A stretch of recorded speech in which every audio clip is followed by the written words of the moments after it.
Good evening, golf fans. We are back for another FanTeam Golf DFS show. It is just me and the main man himself, Mr. Nico Wigan, tonight. Mark is still sunning it up in Italy with his Speedos and drinking cocktails with his little umbrella. I had to get it in again this week because he's going to message me about that straight after this show tonight. But Nick, how are you doing, sir? It's took me a week to get the image out of my head, and it's just gone straight back in there again. Not what I want to picture. Do you reckon we could get an 8-bit tea time of Mark in his Speedos? I reckon we could. Well, I reckon we could. He's just liked my tweet as well, so I'm presuming he's watching live. I'm sorry, Mark. Yeah, I'm all good, mate. Yeah, all good. Good. The RBC heritage, we'll go over that quickly in a minute. It was... well, it was one of them weeks, Nick. I'd backed Shane Lowry to win, and it was looking... Well, I backed him at 18 to 1 to win. It was looking very good at 14, and then he decided to do something really silly and chip into the water. And he went 2 shots back then, and then I thought... I thought when Patrick Cantlay got to the playoff with Jordan Spieth, I thought Patrick Cantlay would win it, especially... with Jordan Spieth's second shot, which went into the bunker. And then Patrick Cantlay decided that he wanted to hit a 9-iron into the wind at like 180 yards. And then he also found the bunker and plugged. And then Jordan Spieth somehow wins it. I kind of put in my newsletter, I don't think Jordan Spieth is back. I know he led the field in strokes gained off the tee predominantly. Which was weird for the RBC heritage because it is a second shot golf course, but he was 60th in putting. That's where he normally excels at as well, the putting. And I thought we got away with a ton again. Like there was one hole, one of the par fives, he hit it into the trees and he got the luckiest bounce I've ever seen. It come back out into the rough and I was like, but he does that every time he plays. Like you see him at the Players. When others are finding the water on that 17th hole island green, he finds the kart track. Yeah, that's what he does. I don't think it's sustainable. It's not a bash on Jordan Spieth. Like golf is a better game when he is at the top. Like don't get me wrong. And there was a couple of years ago when he could have won the Grand Slam. And he had a bit of a meltdown in the last round at the Open. I think he finished third in the end at the Open, but he could have won the career Grand Slam. Like only Tiger's ever done that, but he's never even Tiger never done it in a calendar year. Tiger done the US, the PGA, and the Open in the same year, and then he won the Masters the following year. Spieth could have done it in the same year. Like so, I was rooting for him. I've got nothing against him. As a golfer myself. I have never, ever seen a luckier player than Jordan Spieth. Yeah, I completely agree. Like, I'm with you. It's not sustainable. It can't be. But he just still seems to find himself in these winning positions. Going back to Cantlay, I mean, one of the longest hitters on the tour is DeChambeau, and I reckon he'd be pushed for 180 yards with a 9-iron against wind. I mean, Patrick Cantlay, who's built like the side of a 20-pound note, like it just defies. Like, I mean, I was on the golf course the other day, Jack, and I took out an easy 9 on a 110-yard par 3, and like I'm making the green, and I'm not a PGA golfer, but there's no way in hell you're ever getting 180 yards out of a 9-iron. It just isn't happening. So I mean, I don't know what. It was just baffling. That absolutely baffling. I don't know what went through his mind. I don't know if he felt sorry for Jordan Spieth. I was like, I'm just going to let Jordan Spieth win here. I was sitting there watching it. I was just like, just find the green. I even put it on Twitter. I was like, Patrick, just find the green. If you find the green, you've put him under immense pressure. He's got to do something with a bunker shot. Fair play, he did do something with a bunker shot anyway, but you've put him under immense pressure. Like, it would have been a different scenario because he would have been under so much pressure because you found the green. But hey, I was baffled, and I was gutted, obviously, because I backed Lowry, and it's one of them weeks. It was just one of them weeks in the end, and I kind of sort of broke even because for some reason, Paddy Power decided to give me 8-1 on Luke Donald to make the cut, and I was just like, okay, yeah, I will jump all over that. We'll take that. It was insane odds when they gave it to me. I'm sure they made a mistake, but I don't care. We took it and we run. And I broke about even over the week because I had it each way with Lowry as well, so it didn't. It would have been a lot better if he won, but it didn't matter as much. But that was the RBC Heritage. Nick, how was your week, like DFS wise? Did you ever? I mean, the actual Heritage itself. I think this is the first FanTeam golf event that I've not had a single return on this year. So not a single lineup return. So my lineups in the main, I had 2 in that, and of the 2 lineups, I had 2 miscut in my better lineup, 3 miscut in my worst lineup. And it's a shame because the team that had the 2 miscuts, it was a well-constructed team other than that. So I had Cantlay in, I had Lowry as my captain, Tringale, who we mentioned on the show, Jack, and he had a good week, finally found his putter. Adam Hadwin was the other one. So I had Tom Hoagie and Chris Kirk, who both missed the cut. Absolute shame, because I think that lineup would have done really well even with just one more in there. And then on the mini entry, again, just absolutely nowhere near. Like, my best team in that had 5 over the cut line, but they weren't like fantastic scoring. So Lowry was my captain, but then I had Kevin Na, Brian Harmon, Siwoo, Noren, Kirk again with a missed cut. So I just didn't really give myself much of a chance last week, and a bit annoyed really because I probably doubted myself on some of the picks. Patrick Cantlay with strokes gained coastal, but but yeah, I just put it down to it being a bit of a down week. The positive was I was able to move up a little bit more in the season long. So I was talking to you just before the show started.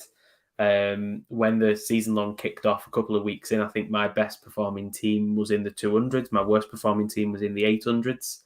And I've managed to move them now so that my worst performing team is 396. My 2 best performing teams are in the cash. So I've got one at 167 and I've got one at 60. So I'm more than happy with that. I've made some good decisions in recent weeks. I think I had Lowry as my captain throughout my lineups last week. The week before, I had Scheffler throughout my lineups as captain.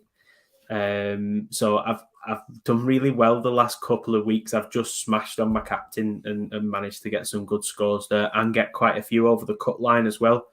So yeah, that despite the lack of return from the actual Heritage contest itself, I'm buzzing with what I've been able to do with the season-long team as well, and our pod team for that matter. Yeah, that's a great segue for us to get into. We're going to take a look at our season-long pod team. I think what we'll do first is we'll get the tracker up, Nick, so we can get that up for us. We'll take a look at that. The Mexico Open is not until next Thursday. So this week's Zurich Classic that we're going to preview in a second is not part of the season-long golf contest. So Nick's got the tracker up there, and there's not a lot of confirmed at the minute, is there, for the Mexico Open? No, we've got Ram,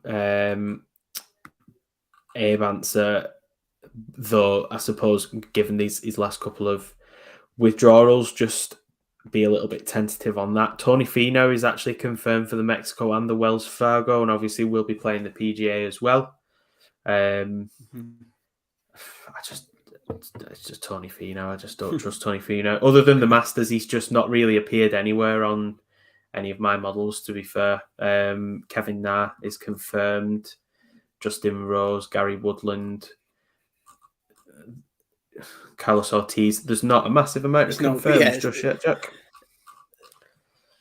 No, so there's not a massive amount of confirms at the minute, as Nick says. But the good thing is because we've got the Zurich Classic this week, which is a pairs event. It's not part of this, as I've mentioned. We will get the whole field for that Mexico Open on Friday. So they get till 5 p.m. Eastern time on Friday to commit to the tournament, basically. So there's been some big names that have played there before, but this used to be a bit of a different tournament on the schedule. It used to be a WGC event, I believe, a couple of years ago now. It used to be played much later in the year as well. So I'm going to be intrigued to see who actually goes there and plays. We know John Rahm's the biggest name at the minute. Dustin Johnson's won this event in the past, but again, we're at a different course to the one that he won on, for starters, and it's at a different time of the year, and it's a completely different event, really. It's still in Mexico, but it's still named the same tournament. So Dustin Johnson's been there in the past. I'm very intrigued to see who goes, but we do get the benefit of it getting announced on Friday, so we're going to know. You just don't make any changes. You don't need to make any changes until next Thursday. Next Thursday morning. Yeah, that is the key. We said it last week, but absolutely no need to make changes early because there's no price changes. You don't benefit in any way whatsoever making changes early. If you want to put John Rahm in, by all means, put John Rahm in. He's confirmed. But if for whatever reason John Rahm picks up some kind of injury or issue and he withdraws, you are going to be kicking yourself. So just leave it as late as possible, like you said, Jack. Worst case scenario before it actually sort of starts on the Thursday. If you haven't got the time and you're inclined to get your transfer in early, do it Wednesday evening, but try and leave it as late as possible so that you give yourself the best opportunity of having a full playing lineup, and the withdrawal won't hurt you then if someone does withdraw. No, definitely. I'm going to bring up the pod team quickly now, and then obviously we're not going to make any changes. Well, for one, we've not got Mark here, so Mark will tell us off. He is our glue, like we've mentioned in the past. He will tell us off if we decide to make any changes here. But our caddy, like Nick mentioned, we have. Yeah, he is our caddy. But like Nick mentioned there, I mean, I've lost count now, Nick, how many places we've gone up since, 5 weeks ago? Yeah, 4 or 5 weeks ago now, isn't it? So it's well over 60. It's got to be about 650, something like that. We've gone up 650 spots. Yeah, it must be because this team was really low down. It really needed work doing to it. I reckon we've jumped at least 500. At least 500. Yeah, we're 50 places pretty much, or 51 places out of the cash at the minute. So this lineup has a fantastic chance. Yeah, and that equates to basically about 66 points as things stand. So it's certainly not beyond the realms. I mean, you can see there off the pod team alone that last week Austin Smotherman had 66 points, and that's Matt's favourite golfer, Austin Smotherman, with 66 points. That just shows how easy it is to claw that gap back, especially if you can get the team into a position where you have got sort of 4 or 5 over the cut line. So yeah, it's just. I'm really made up with what we've been able to do with this team, Jack, and we've made some good decisions. We brought Lowry in last week. Captained him. Yeah, I think when I was looking at Smotherman, that was a couple of weeks back. So obviously he didn't play last week. But yeah, we brought Lowry in, we captained him. We had 6 over the cut line last week. Yeah. Webb Simpson was someone who we transferred in recently. He turns in a nice little 61-point showing. Graham McDowell we had as our underdog. So it just goes to show that you literally, in the space of 1 week, you can make such a difference. Like I said, 2 of mine were nowhere to be seen, really. And I've got 2 in the cash now. And obviously you're leading the whole thing, Jack, and holding the fort there. But yeah, it's we've done great just things. about, just about. My just top about. team did not have. Well, my top two teams there did not have a good not have a good week. I only got 4 over the line. Cam Smith missed the cut. I decided to go. I have got Lowry in that team, but I thought I'll go a little bit left field because I thought Lowry would be heavily owned. I thought people would captain him last week, and I thought, do you know what? No one's going to really captain Cameron Smith after the meltdown at the Masters and things like that. So I thought I'd just go back there, see what happens, and then he went and missed the cut. And then I also brought in DJ because of the great course history at the RBC Heritage. What's he going to do? Miss the cut. So it was a letdown, but thankfully I've hung on to my spot there at the minute. And work to do. We'll see what that field produces on Friday. I mean, it's just way too early to look at that. I mean, I wouldn't even want to bring in Fiend. Like, I mean, me and you are neither of us are massive fans of Tony Finau as it is. So just at the minute, just the way he's playing. I don't mean as a golfer because he's a very good golfer, but just the way he's playing at the minute. I don't think either of us would want to bring him in. And I mean, we've rolled 2 transfers with that team as well, I believe, haven't we? So we've got 2 transfers to bring in for the Mexico Open, whatever happens. So we'll see. I mean, we'll come back to that on next week's pod when Mark's here. Yeah, of course. And I think as well, though we'll have one eye on the Mexico Open next week. I think we're only 3 more contests then beyond that away from the PGA. So we've got the Wells Fargo, the Nelson, and then we've got the PGA. So yeah, I think basically my views on it would be, even though we're looking sort of short term, you want to get people in who are playing. We've definitely got one eye on the next major as well now when we're building this lineup, because you want to give yourself every opportunity of having a really strong fielding team for the PGA Championship. So yeah, it's good. We'll obviously get our heads together. We'll chat to Matt when he's finished eating his pizza and drinking his nice wine. And yeah, we'll see what happens next week. Obviously, we'll discuss it on next week's show as well. I will just say as well, just for anyone that hasn't used the tracker before, there's a special little thing now within the game mode. So when you go to change your game team for the week, if my laptop decides to cooperate, there we go. It's there at the bottom there. So the tracker is now linked into the game lobby, which is just so handy. Yeah, brilliant.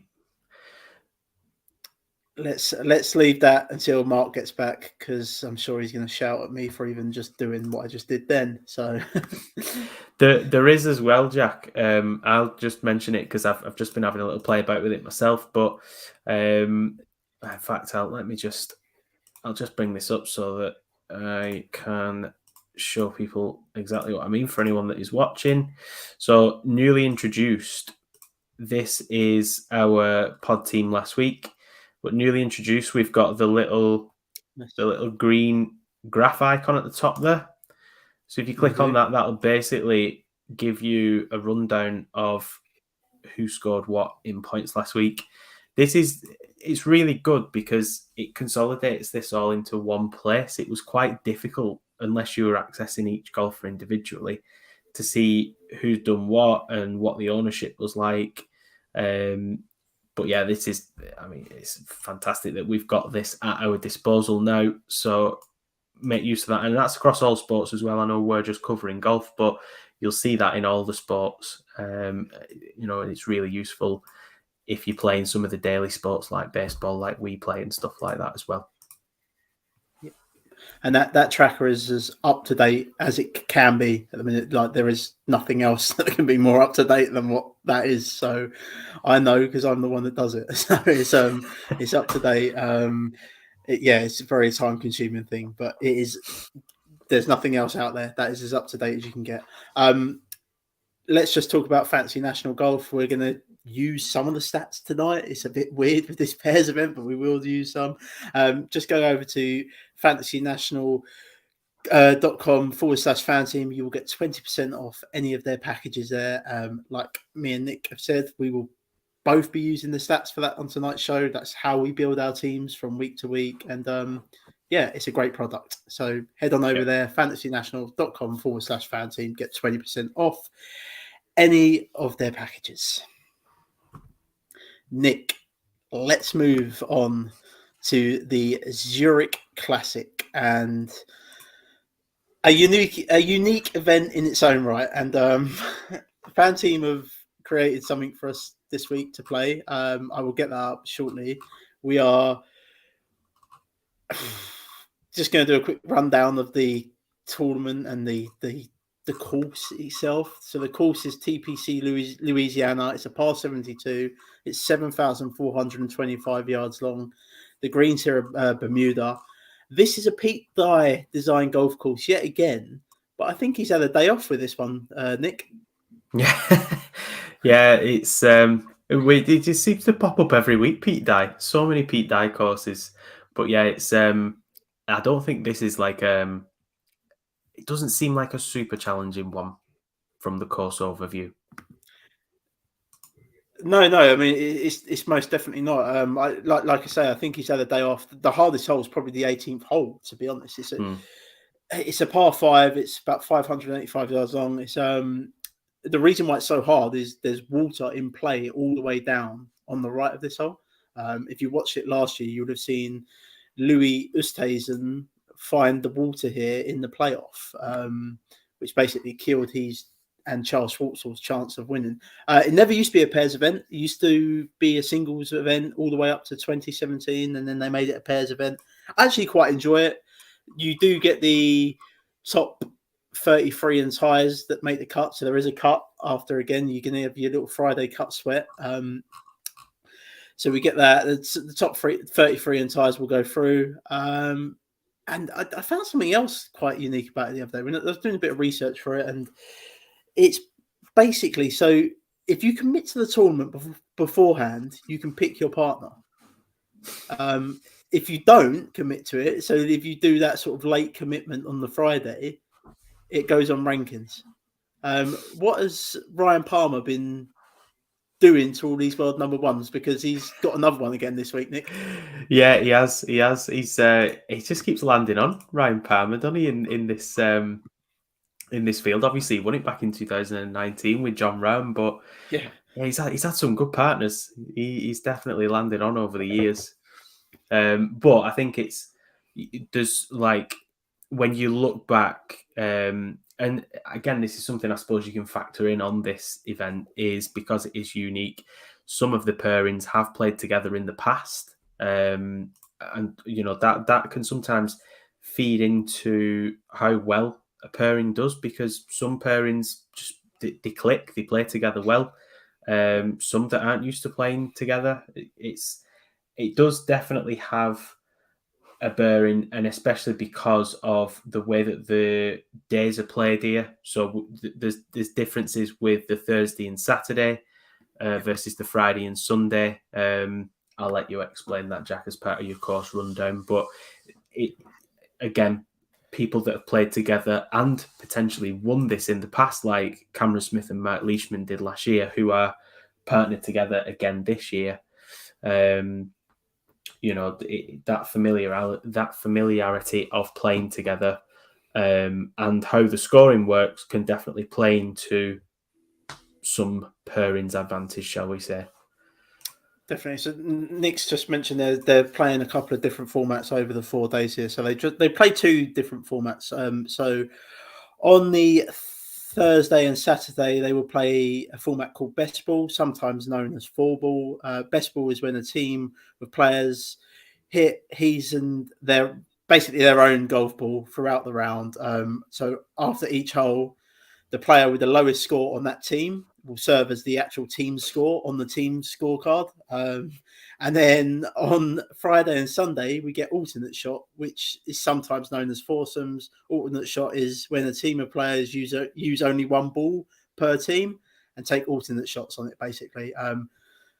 I prefer alternate shot. I actually like to watch. Best ball, they're both hitting their own golf balls. With alternate shot, I've heard this quite a lot on other podcasts, and to be honest, it's something I didn't really take into my consideration up until I heard it. a lot of these guys use different golf balls, and a lot of our listeners will be like, "Oh, like what's the difference?" There is a difference in golf balls. Absolutely, there's a reason why these guys like to use their own equipment and things like that. So you could have, for example, I know Colin Morikawa plays with a tailor-made golf ball. Victor Hovland plays with a Titleist. So there's a difference there, and the main difference is how the ball behaves on the green when they're doing chipping and things like that. So when it comes to alternate shot, that's going to get very interesting. Yeah, definitely. And I think it's when you look across, most of the field will more than likely play the Pro V1 or the Pro V1X or the TP5.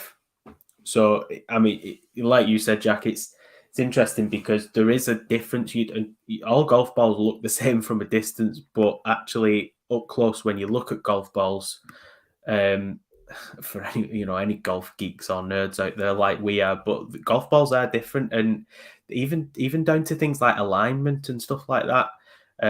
You'll see with certain golfers, they'll actually have a line on the ball that they'll use for putting alignment. All these things do factor in. There's some balls that actually have the alignment tool on them. I think is it the Callaway ball? It's got like the three stripes on it. It's try something. I can't recall what it is, but it's got like I think Mickelson uses it. I think it's like red, blue, and another color. But it's basically alignment aids for when you're on the greens. Obviously, if you pick your line, you can line your ball up once you've marked it. If you're using a ball that doesn't necessarily have that or doesn't have your alignment aid, these things you've got to take into account. I suppose that is getting right into the sort of nitty gritty of the pairings off the tee. I've no doubt most of them will be absolutely fine. But like you said, Jack, it's when it comes to around the greens, the feel of the ball, the roll that they get on the putts. Definitely. Just back to a bit more about the course. Like I mentioned with Pete Dye, I think he's had a bit of a day off when he's designed this golf course. There's no tree line fairways here or anything like that. There is some water, but the only real place it comes into consideration is that 18th hole I've mentioned about, when it's literally a lake down the right side of the fairway. So yeah, I think he's had a day off. There is a ton of bunkers. That is typical of Pete Dye. There is a ton of bunkers around this place. But you're going to be looking at a cut mark around here of 5 or 6 under easily. You're going to get low scores. The only real defense of this golf course is the weather, but I've already checked that. The weather is going to be in the 80s all 4 days, nice and sunny, no wind. So there's the defense gone. I think we're going to be seeing that 5 under cut mark yet again, Nick. Yeah, it's looking like it. Which obviously for this week, normally we'd be relishing something like that, because in the fantasy scoring, obviously it brings into play, fantasy scoring as a category. Whereas this week, the actual contest that we're playing, Jack, that doesn't really have a bearing. Obviously, you're going to want a pairing that is on paper going to give you a low score, but yeah. Yeah, definitely. And just we'll get onto the format of the tournament shortly, but just for the key stats for me, I'll be looking at strokes gained. I mean, these pairs events are just, it's so hard to plan for anything like this, but I will be taking a look at strokes gained tee to green, strokes gained putting, birdies made, and strokes gained on par fives. That's all I'm looking at this week. Nothing major, because I don't think anything's really relevant. I just think form coming in here is probably more relevant than anything. Yeah, I think strokes gained putting, not something that I normally consider, or many of us actually, Jack, when we do these weekly shows. But when you look at former winners here, they have gained strokes in putting. You can say that almost every week, but it is a stat that sort of correlates year on year at this course. So strokes gained putting is something I'm looking at. Par 5 scoring, like you said, we've got that extra par 5 this week. And one thing I have looked at with a couple of the players and pairings that I've picked out there is when you look at the distance on the par 5s, the shortest par 5 is 548. You can call it 550. Longest par 5 is 585. So all the par 5s are between 550 and 600 practically. And that's something I'm looking at as well because, par 5 scoring on the whole, though, if someone does gain strokes on par 5s, you tend to find that it is fairly even across the board. But some par 5s play more like par 4s. Some par 4s play more like par 5s. So that can obviously factor into the scoring as well. Strokes gained on approach is another one I look at, and we look at it every week. But I think because the fairways are quite easy to hit, and I don't think there's really any rough around this course at all. I think just that approach play from sort of fairway to green, that second shot is going to be key again. So that's something that I'm looking at. But yeah, like you said, Jack, nice and simple this week. Certainly not like the Masters where we had about 8 or 9 different categories we were looking at to build our models. But yeah, this week I think it's fairly straightforward what we're looking for. Definitely. So the contest that we've got this week, basically, it's a leaderboard contest. So FanTeam will be giving away 60 PGA Championship Monster tickets. They're worth €20 each, and the prize pool for that Monster is going to be €20,000. So much like the Masters, we get another big boost for the major, the second major of the year. The tickets will be distributed out via this. So the top 20 overall through the 4 days will get a ticket each, and then the top 10 scorers during each single round. So rounds 1, 2, 3, and 4 will also get a ticket each. There is some rules about ties and things like that. I don't really want to get too heavily into that tonight, but just go over to the FanTeam blog. There's loads of information there you can find on this contest. Best thing about this contest, completely free, Nick. Completely free. The scoring system is even easier. It is based how these golfers are going to score on the day. So if they're 2 under, they're doing well. If they're 4 over, they're doing bad. It's that simple. It's it couldn't be any simpler, could it, Nick? Really, there's no birdie points, there's no eagle points here or anything like that. If they're 2 under, they're doing well. If they're 4 over, they're doing bad. And all you have to do is pick 5 teams, but there is a twist there. So we've got 16 teams per tier. So there's 5 tiers here, and you've got to pick 5 teams. So you've got to pick 1 team from each tier. Me and Nick are going to have a look at that shortly. Bit of a challenge there, Nick. Oh, it is, because you look at tiers 1 and 2, and there's a lot of names in there that you'll be very familiar with, and that I've no doubt will have graced your lineups this year. When it gets down to sort of tier 3 and tier 4, however, not the household names that we're used to mentioning on the show, Jack, but obviously they've got to be included because they're in the field this week. Yeah. So very whoever it is that's designed this, very shrewd. It's a devil. Yeah, absolute horror. But yeah, very shrewd design, and separating the tiers there does not make life easy when it comes to tier 3 and 4. But yeah, do you know what? It's fantastic that you're able to enter this for free and to win these tickets, not just for any of the usual events, but to win it for the PGA. And these are, like you said, €20 tickets, big prize pot for the PGA as well. Yep. It takes you literally 2 minutes to do it. And do you know what? Even if you've not researched that much on the actual course itself, just do it. Yeah, do it. Take a punt, pick 4 teams, do it. Yeah. Right. Let's have a look at these tiers then, Nick. And we'll start with tier 1. Obviously, so when you come to the form, you have to fill in all this: your name, your FanTeam ID, your Twitter if you would like. You don't have to fill that in, but you definitely need your name and your FanTeam ID, otherwise you cannot fill this form out. So we go to tier 1, and we start at the very top there with Colin Morikawa and Victor Hovland. I think they're going to be quite popular this week, for good reason, I suppose. Both playing okay coming into this, and it's the highlight pairing of the week, I would think. Yeah, and didn't they play together last year here as well, I think? I'm not too sure if they played here last year.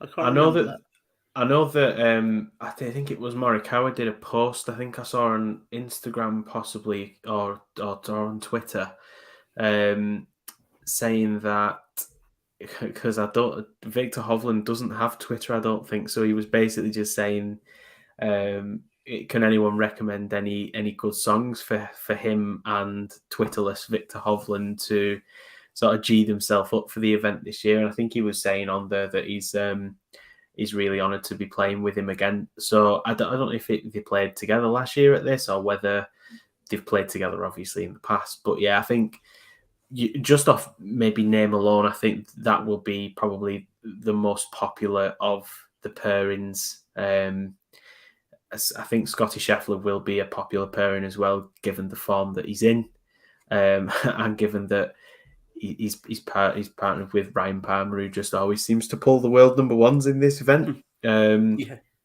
I'm a former winner of it as well. But yeah, I think Morikawa and Hovland, like you said, Jack, I think they will be highly owned, and rightly so as well. So we've got Xander Schauffele and Patrick Cantlay there. I think Xander Schauffele might give him that death stare if he tries to do any 9-iron business around this golf course this week. Yeah, keep the 9-iron in the bag this week. Yeah. It's that coastal strokes game coastal, mate, coming into play there. Yeah, Strott's lost 9-iron. The reigning champions back again, and I backed them last year, and they come through for me. I was the happiest person alive when Louis Oosthuizen found the water in that playoff last year. But Cameron Smith and Mark Leishman. Cameron Smith coming off a miscut. Mark Leishman not in great form. I think I'm going to find it hard to back these two, but they are very good when they team up. I will give them that. Yeah, and they are on my list. The one of three pairings in tier one that I looked at and thought, yeah, they do rank out quite well in some of the things that we're looking at. Like I think they're both ranked top 20 strokes gained putting. Obviously, we know Cameron Smith's a fantastic approach player. In terms of like the total strokes gained as well, they're both strong in that category, which obviously takes every measurement of a golfer's game. So yeah, I mean, I think they'll probably be a popular pairing because Cameron Smith's on a bit of a heater and he's becoming a household name of golf. But yeah, like you said, I think the little dip in form, I think the Masters maybe took its toll on him a little bit last week as well. So yeah, I think it's the pairing below them that I actually prefer, if I'm honest. Yes, and I fully agree with you on that one. It's Billy Horschel and Sam Burns. I went back and looked at Billy Horschel's recent form. He has not missed a cut for ages. Yeah. He is playing some really good golf as well. He played quite well at the Heritage last week. Obviously, Sam Burns comes off that miscut, doesn't he, at the Masters as well? But I mean, that's easily done at the Masters. We know that. But he won at the Valspar. What both of these two are within my top 10 of my model as well, like a single entrance. So I like them both. And what I really like about both of these two is that they're both very good putters. Yeah, they're both ranked top 15 on Bermuda for strokes gained putting. So yeah, and that's a key metric for us this week. But both good on their approach as well. But I think Billy lost strokes on his approach at the Heritage, but prior to that, he'd been quite consistent gaining strokes on his approach. He is a pretty good approach player, and I think that probably just drags him down if you're looking at, say, the last 24 rounds, which is what we tend to look at when we're building these kind of models. But yeah, that I really like Sam Burns and Billy Horschel this week, and I think they may go a little bit lower owned compared to some of the other pairings because they're not, for want of a better phrase, they're not sort of like the sexy names of golf, if you know what I mean by that. You know, likes of Victor Hovland, Morikawa, Cantlay, Cameron Smith. It's just, you know, even Scheffler now. Those are the names that people tend to gravitate towards. So when I think of Billy Horschel, I think, you know, quite safe player, steady player. Yep. But yeah, it's That's the pairing I really like. And I think that's probably the pairing I might settle on, unless I go a little bit rogue, which I might do. Yeah, I mean, Might be you could inclined do.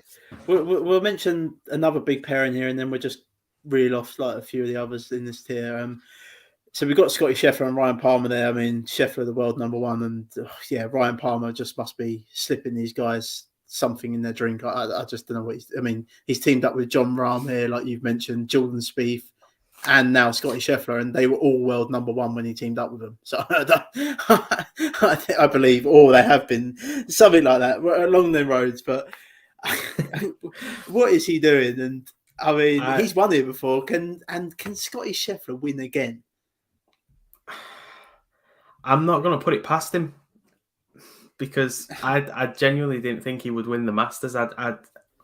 Though his form was fantastic going in, to win like he has this year and to not have won a PGA event prior to sort of the last 40, 50 days, it's just phenomenal, the form that he's in. So I will not put it past him. You know, as for Ryan Palmer, I think dollars gained in brown envelopes, it seems to be year on year for him. Didn't realise he was going to become a member of the Saudi tour. Yeah. But you know what? I quite like the pairing because I've played Ryan Palmer quite a bit in just the single contests, and again, quite steady across the board. Nothing leaps off the page, but quite a steady player across the board. So I do like the pairing. Obviously, Scheffler is the appeal. Yeah, I don't hate it. Let's just move on to the two Team Europe pairs here. Shane Lowry and Ian Poulter. I've got a funny feeling that might be quite popular as well. And Sergio Garcia and a informed Tommy Fleetwood. Really impressed with what I saw from Fleetwood in that last round at the Heritage. Playing some really good golf at the minute. I worry with Garcia though, and Garcia's losing shots on the approach, and that really worries me with Garcia because that's what he's really good at. And then Lowry and Poulter. Is Lowry ever going to win on the PGA Tour? I know he's won the Open, but we saw it with Cameron Smith last week at the Heritage. What the Masters done to him, and I'm not comparing the RBC Heritage to the Masters, but is that going to scar Lowry somewhat? We know what a fantastic pairs player Ian Poulter is, and Ian Poulter can get really hot with a putter at times, really, really hot. He can be one of the best putters in the world. Any interest in either of them two teams, Nick, or is it one side letting you down of the pairing, like it is for me on both teams? It's the same for me, to be fair. When I look at it, like Shane Lowry's obviously the major appeal there. And of the two, if I was to pick a team, I think it would be the one that has Shane Lowry in it. Because like you said, Poulter, you know what you get from Poulter now. And he is a fantastic putter. That we know that. We've seen it consistently. Very good putter. Garcia, like you said, his bread and butter has always been his iron play, and the fact that he is losing strokes with that part of his game at the moment is a bit of a concern. Fleetwood potentially can bring him up a little bit there when it comes to the one ball in play on the Friday and the Sunday, but of the two pairings, like you said, I've been really impressed with Fleetwood of late, but Lowry would be the one I would gravitate towards with Poulter. As for will he win on the PGA Tour, I heard, and I can't remember which show I was listening to, but I was listening to a podcast the other week, and it's interesting because they're right in what they're saying, that golfers go through windows of opportunity when it comes to winning. And you will have golfers that will be consistent performers. What I mean by that is, like top 20, top 30, but there will be windows in golfers' careers where they'll be playing the kind of golf that Shane Lowry is at the moment, and it gives them that opportunity to win a PGA event. We've seen it with the likes of Xander Schauffele to an extent. It's like, will Xander get over the line when it comes to a major? He hasn't yet. And it's like those kind of windows of opportunity start closing in on you. So, yeah, I mean, he's playing fantastic golf. We can only go off what he's doing at the moment. And he ranks out almost top in the field in quite a few of the stats that I'm looking at this week. But yeah, I think I mentioned going rogue, Jack, and if I was actually going rogue, I'm going slightly lower down than both of these pairings. Right, we'll get there in a minute. I think what we'll do is go through the whole of tier 1, and then we can just pick ones out of the other ones that we like, because it's just tier 1's where it's at, and tier 1 is where it's at. 100%. You are punting the rest of the way. Joaquin Neiman and Mito Pereira, interesting pair in this. And I think if you wanted to go a little bit left field, I wouldn't say it's going to go low owned, but I think it might be one of the lower owned in this range here. Any interest in this pairing, Nick, or is there's just something about it? For me, there's something about this pairing that I want to avoid. I don't know if it's the same for you. Yeah, it's hard to say that because Joaquin Neiman's probably one of my favourite golfers on the tour at the moment to watch. And again, his all-round game is, he has got it all. His approach play is fantastic. He's really strong around the greens, pretty good off the tee with decent length off the tee as well. Pereira is a really good greens in regulation player. Actually, his greens in regulation percentage is really high, which is something that, again, at this event, it's something that does correlate to success. But it's weird to say inconsistent, but I feel like that's what you get a little bit from this pairing. And between them both, there's not been like much in terms of sort of lack of success this year. Most of the events they've entered, they've made the cut. And there's been some really impressive golf played by Pereira, like 13th at the Valero, 15th at the Genesis, 26th at the Heritage last week. But yeah, it is an interesting pairing on paper, though. It is. It's given me a little bit of food for thought. Another one that might give you a bit of food for thought: Max Homer and Taylor Gooch. I've seen these been tipped up in a few places. I don't know if I'm there with that, but any thoughts on this pairing, Nick? This is my rogue pairing because they're both top 30 strokes gained approach. One of the stats that I'm looking at this week is the par fives.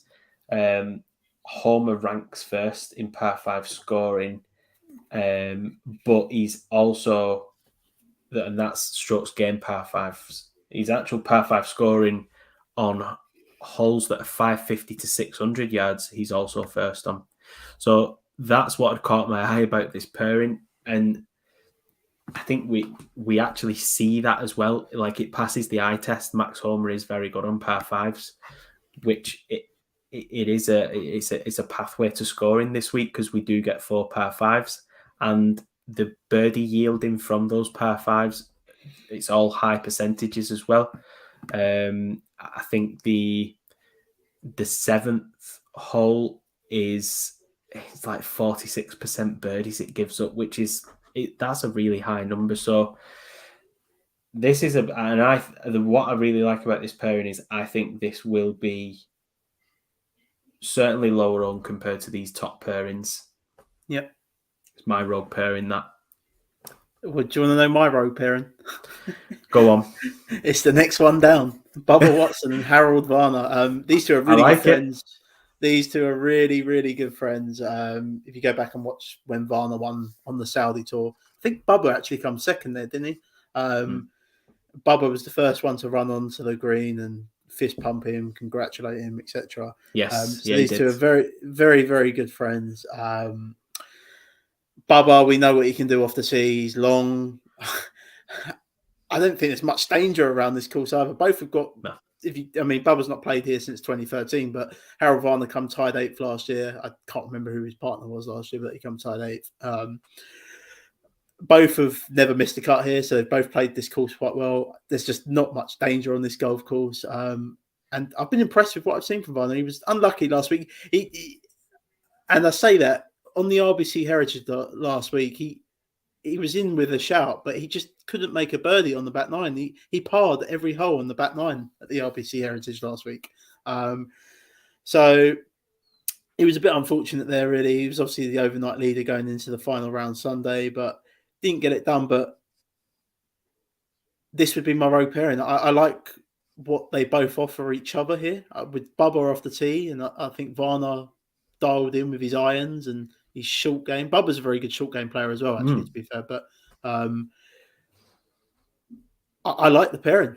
I really do. And if you're going to go rogue, my favourite pairing in this tier is Billy Horschel and Burns. But if I'm going to go rogue, it's going to be Watson and Varner. Yeah, I do like it. Like you said, I think in terms of like complementary, I don't think you need to be. I don't think it's a course that requires massive distance, but like you said, distance off the tee that you get from Bubba Watson and what we know on this course with the par fives, I think it is a good pairing, a very good complementary pairing at that, and they are both pretty good across the board in terms of the par five scoring as well, which is another eye-catching stat. So yeah, I do like that pairing. It wasn't one that was really on my radar. I'd seen it tipped on quite a few different sites, but you have sold me a little bit on it. I don't know if you've sold me quite enough to jump off my other rogue pairing, but no, I do like it. And like you said, Harold Varner's playing some really good golf at the moment. Yeah, I just like what they offer. Just I say, when they play four ball, sorry, like, so they're not doing alternate shot. They when they're both hitting their own balls, for example, like even if Watson goes a bit rogue off the tee, I trust Varner just to sort of find the fairway, be the safe sort of haven for them. Like maybe they let Varner go first and then just say, you get us in play, and then Watson can go and do something absolutely nutty off the tee, So, yeah. Well, I think it is that kind of event where you can take those kind of risks, can't you? Like when you are making your choices, by all means, if you want to play it safe, go and play it safe, pick Morikawa and Hovland. But I think you can take chances, and that might be what sets you apart in this so especially the dailies, the daily contest where you finish top 10 for a ticket. I think that's where you can take risks in this week. So yeah, I like the pairing. The next pairing is Will Zalatoris and Davis Riley there. I don't really have any interest in that. I know Will Zalatoris is playing well, but Davis Riley, Corn Ferry graduate. Yeah, he's a Corn Ferry graduate as well, and I think I'd find that hard to get there. For me, because there's only 33 teams and ties, I could see them being one of the ones in this tier one missing the cut. Yeah. The thing, like, I love Zalatoris. I know you do as well, Jack, but what I don't love is watching Zalatoris putt. It is painful. It's so painful. It's like watching my putting stroke, which is just, I mean, I'm a 3-putt specialist, but yeah, it's just, it's not good. It's uncomfortable. And on a course where we're focusing on putting this week, I just don't really have much interest there, and feels strange to say because I feel like Zalatoris is of interest at every single event practically, but sadly not this one. I tell you what I've done. I've actually backed them. They were, and there is a reason why I've done it. Is they were actually stupid odds, like compared to the rest of everyone else in this tier one. You don't actually get really good odds for this event for some reason. Don't know why. Like Morikawa and Hovland are like 4-1 to win. I mean, you never see golf odds like that. So I backed Zalatoris and Riley just because of the odds, but I for this format, I won't be touching them. Let's move on to this. Could be an interesting scene. Danny Willett, who's found a bit of form. He made the cut at the Heritage. Wasn't really great, stuck around for the weekend, but he was down the back end of the table where we're used to seeing him at the minute. And the petulant child, as Nick calls him, Tyrrell Hatton, and no one really got my joke on Twitter the other day at the RBC Heritage about Tyrrell Hatton. Nick, I was quite disappointed about going right, and I wasn't rewarded for my shot. Yeah, I saw it. I thought it was good. Any interest, Nick, in this? Or I think this is another one that could miss the cut, and I say that because I don't think Willet's. I think the Masters was a weird thing for him, and I say that just because I believe he gained the most strokes on the putting greens at the Masters, which is just weird in itself. And Tyrrell Hatton, if he has a meltdown, I mean, how does that affect you as a partner? Like, they're in the void for me. Yeah, they are for me as well. They do feel like quite a high ceiling pairing if they get going, but they feel like a really low floor pairing as well. They're definitely a miscut pairing. The thing is, Danny Willett, when you look at where he gains strokes consistently in his game, he gains them around the green, which obviously can help, but it's sort of your shorter shots, and because of the way that the course sets up, I don't think it's necessarily a stat that you need to focus on this week. I mean, Till Hatton, again across the board, he's not playing bad golf. Like, he's 13th at the Players, second at Arnold Palmer. We got a 26th out of him at the Heritage. He was appalling at the Masters, but like you said, Jack, he played good golf and he just wasn't rewarded. Played the right shots and just wasn't rewarded. I mean, I feel like that when I play golf sometimes. I was just going to say that's as good an excuse as I've ever heard to shoot, 90 plus, 100 plus. But yeah, I mean, I just, like you said, I think when he hits a bad shot, I don't know how well these guys know each other, Danny Willett and Tyrrell Hatton. Obviously, I don't know if they're friends off the course. I don't know if Tyrrell Hatton hits a bad shot and snaps an iron. How's that going to affect the pairing? Is it going to leave a bit of a sour taste in the pairing? I don't know. I just to me, Tyrrell Hatton is not the kind of golfer you play pairs with. It's just, you leave him to it. You leave him to it. Agreed. I'm surprised he's here, to be honest, but he is. I am. Next pairing is where we botch a name, but who cares? It's Sung Jae Im, and I'm just going to call him Boan. So, but I know Boan from the Corn Ferry Tour. He won a few weeks ago. Any interest in this pairing? Sung Jae's playing well. I don't know.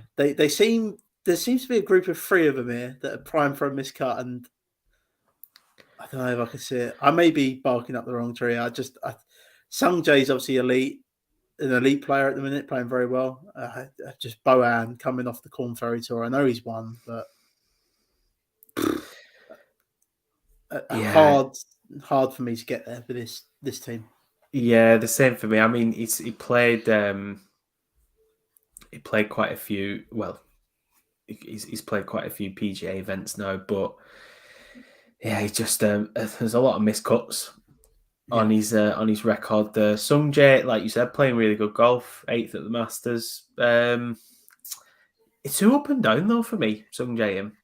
Yeah, just too up and down from one week to the next. He's just, you can get really good golf out of him, and then you can get miscut golf, and not for me. Let's move on to the next one then. Team Ireland, Graham McDowell and Seamus Power. Graham McDowell found a bit of form last week, and Seamus Power seems to be coming back into a bit of form. Sort of what we saw last year with Seamus Power. He seems to have stepped it back up again. And is this another team that you'll be interested in down there? I have a little bit of interest.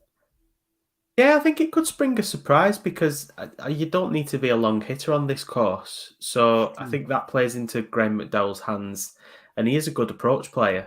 Seamus Power, again, I think this is another pairing where they do complement each other quite well. Seamus Power's been putting really well of late. So yeah, I definitely got interest there, and it'll absolutely all. No one's really going to be picking Graham McDowell in a tier of the names that we've discussed, but no. I think but both being Irish as well, there's going to be, you would imagine some camaraderie there between them both. But yeah, I do like the pairing, and like I said, I think with the way that this course sets up, you don't need to be a massive hitter. I think Graham McDowell, this is the kind of course that he could do well on. Yeah, definitely. Team No Putt, the next one, Keegan Bradley and Brandon Steele. Played this event a few times, actually. Normally do quite well here together. I believe they were fourth last year. I'm not entirely sure on that. Just off the top of my head, I haven't got that stat up in front of me at the minute. But I know they've played this a couple of times together and played well, but neither of these two can putt. Yeah. No, Keegan Bradley across the board is really strong in strokes gained on every stat other than his putting. And the same goes for Brandon Steele in some categories. Just Brandon Steele even in some categories, not to the same kind of extent as Keegan Bradley, but he's played some good golf recently, but he's putting just no, not for me. And the last one rounding out tier one is Pat Kaziri and JT Poston. I don't have any interest in that. No, me neither. As a Pat Kaziri fan, no. Let's move just down to tier 2 and tier 3. And we're really pushed for time now, so we're just going to literally reel off a name that we like each. My favourite pairing in tier 2 is Sepp Straka and Grayson Sieg, right at the top there. I really like that pairing. I like what I've seen from Straka. He was one shot off the playoff last week, and Sieg has made 6 out of his last 7 cuts as well. So I really like that pairing there, Nick. Anyone else tickle your fancy in tier 2?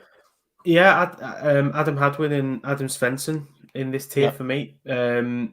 Both ranked top 10 on approach. Both have played some really good golf this season. Respectable 26th, I suppose, at the Heritage for Adam Svensson last time out. Nothing sort of leaping off the page. He had a couple of missed cuts before then, but Adam Hadwin's in some really good form. From the Players to the Valero with Valspar in the middle, he had 3 top 10 finishes and a 26th as well at the Heritage. So, yeah, I do like that pairing. The other one that sort of stands out to me there is Charles Schwartzel and Seabez. Schwartzel obviously lost in the playoff last year with Ustazen. Ustazen actually was scheduled to play with him and pulled out, apparently. So Seabez is his partner. That's not a bad replacement to have either, is it, really? Seabez, he's been playing quite well. Well, yeah, that's it. And I think Schwartzel, he'd gone on a run of missed cuts, and then he absolutely sprung from nowhere at the Masters with a 10th, maybe just found something a little bit in his game there again, and made cut last week. Nothing to write home about, though, with a 54th at the Heritage. But, yeah, I quite like that pairing because Seabez, I think, is, again, you get a pretty steady golfer out of Seabez. I don't mind that pairing. Chris Kirk and Brendan Todd was the other one I quite liked in this tier as well. It's not too bad. Yeah, it's not a bad one either. If you want a bit of a wild card one, that one there, Brian Stewart and Russell Knox. Brian Stewart's actually won this event when it was a singles event a few years back. So I don't mind that there. It's actually quite a nice tier if you look through it. Actually, tier 2. That I think that's going to be hard to choose there and that could be a differential sort of tier. Let's go on to tier 3. This is where things do get rough. It's probably Joel Damon and Stephen Jaeger for me. I've just been impressed with what I've seen from Damon as of late, playing quite well. I don't mind Denny McCarthy and Ben Coles. I actually put it out on Twitter the other day about Denny McCarthy. If you're an amateur golfer, go and watch Denny McCarthy putt because he's just absolutely lights out putting. Anyone else tickle your fancy in this tier, Nick? I don't think there's anyone in this tier that tickles my fancy, but I think Buckley and Smalley are both capable enough players. We saw it at the Corrales. Smalley had a second. Buckley, I think, had a 13th. They've both been a little bit off the boil recently, but this tier across the board just... this one and the next one. Tom Hoagie was another one. Tom Hoagie ranks out quite high in things like his approach play. But what you find down this end is there's just putting is quite a varied stat, but down this end, sort of like the putting is it's not great. Denny McCarthy would be the best putter in this group here. Absolutely. And like you just mentioned there, Jack, about Knox and Stewart, I don't hate that because, again, they gain a lot of strokes throughout the game. I think they're another, I know they're in tier 2, but I think they're another pairing where the ceiling is high for them because of their approach, the strokes gained tee to green and things like that. But then they are a volatile pairing because the strokes gained on putting is normally pretty poor week to week. So yeah, that's another sort of high ceiling, low floor kind of pairing. The last one that I will just mention is Peter Uline and Richie Rezensky down the bottom there. They come third last year. So they were thrown together right at the last minute. I think Uline's actual partner pulled out. So they're thrown together right at the last minute and come third. So I will just say that. Neither are playing particularly well at the minute, though. Just bear that in mind. We go to tier 4 and, well, it gets better. Who is your... Who have you got your eye on in here? Is it Carl Stanley and your boy Camilo Villegas, or who has just been announced as? I'm surprised he wasn't all over that. Actually, he's been announced as a vice captain on the President's Cup team for the team rest of the world. Nick, I'm surprised he wasn't all over that. Yeah, it's in this tier. I mean, Hang the Tank and Chase Seifert, probably one of my favourite pairings in this one. Yeah, there's just not much to like. I did look at Camilo just for a bit of nostalgia more than anything, and then stop looking at him very quickly. I don't mind Adam Long and Bo Hogg in this one. Like Nick said, this is not a nice tier. But whoever designed it is a devil at the end of the day. Oh, so, yeah. Horrible man. I tell you what, if someone gets 5 through this week with these tiers, they've done... Well, I think they're going to do very, very well over the cut over the weekend. Last tier, Nick. For me, it's Danny Lee and Sag Moon Bay at the top there. Anyone else for you, Nick, that tickles your fancy? I mean, I'll be completely honest. I hadn't even scrolled this far down to realise there was a tier 5. Well, there is. But there is, and I think it's Billy Haas is playing with Jay Haas. Is that his brother? Yeah, the Haas brothers there. So the Haas they're playing together. Yeah. Well, there we go. So Billy Haas, Cheston Hadley's probably the only other one that sort of sticks out. He's a pretty good putter, but yeah. Like I said, I hadn't scrolled down long enough to even write a name down from tier 5. I don't mind that one actually. The Michael Glick and Ryan Armour pairing. Oh if you're coming down there, that's not a bad pairing in this tier. But yeah, Nick, whoever designed this is a devil. So it is as simple as that. Just pick 5 tiers of golfers, 5 teams. You have to pick one from each tier. That is how it works. You can't pick 5 from that top tier. It's made to be hard like that. If you get 5 through this week, I think you're going to clean up, Nick. Yeah, I think so. If you can find someone from tier 4 and tier 5 to get over the court, you are laughing. Definitely. Nick, where can we find your lovely self? You find me at Nick of Wigan on Twitter. Hit me up. And you can find me at Jack Humphrey KM on the Twitter, as Mark likes to call it. And we will be back next week to preview the Mexico Open, take a look at our season team, and the glue that holds us all together will be back next week, Nick. And can you lead us out, sir? Yes, I can. With the actual traditional ending to it as well this week. We don't usually get the putter involved, but driving for show and putting for dough. It is actually putting for dough this week. It is. Thank you for joining us, everyone. We will see you next week.